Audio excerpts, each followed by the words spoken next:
to blame.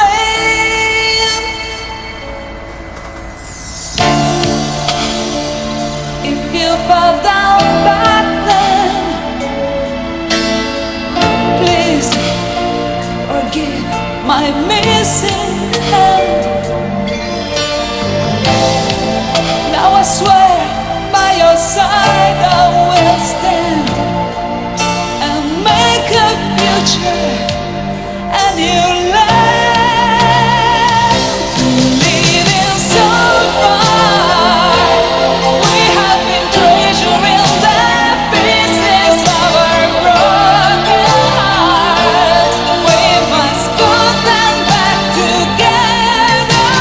So far, all we have gone through in these years has made us what we are. I think time has come to change what's been so far.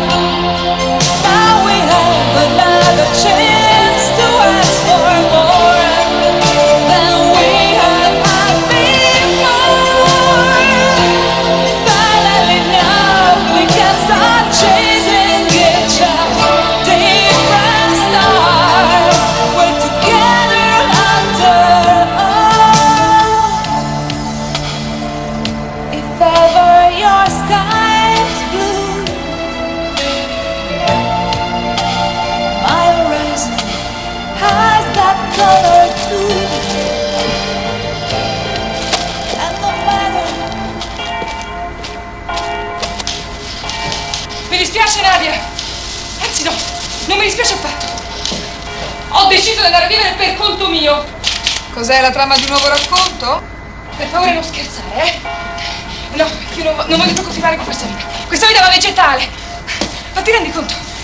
Io con te mi sento protetta. Sei tu che mi porti al cinema, a cena, con i tuoi amici. Sei tu che mi fai fotografare questi maledettissimi fotoromanzi. Ma ti rendi conto che io sono una marziana? Ti rendi conto che la mia vita fa schifo? No, è arrivato il momento di cavarmela da sola. Ecco, tu. Ma come, le donne stanno scoprendo la solidarietà e tu ti vuoi isolare?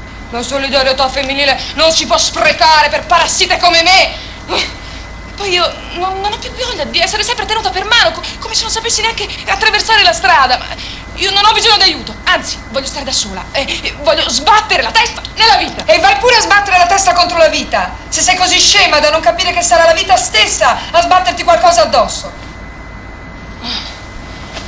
Senti, nel frattempo, che cosa ne diresti di un bel viaggetto in Marocco tutto gratis? Cos'è questa storia del Marocco? Chi è che me lo offre? L'ultimo racconto di Nadia è ambientato in Marocco. Lo so. E la produzione vuole fare le cose alla grande. Invece delle solite fotografie a Fregene o a Sabaldia. Le vogliono fare in Marocco. Sì, però adesso non ci montiamo la testa, perché in Marocco andiamo solo tu e io a fotografare i fondali. Poi il fotoromanzo si fa qui. Fotograferemo gli attori su fondali bianchi. E i maghi del fotomontaggio faranno in modo che la storia sembrerà tutta girata in Marocco. Ma perché proprio io?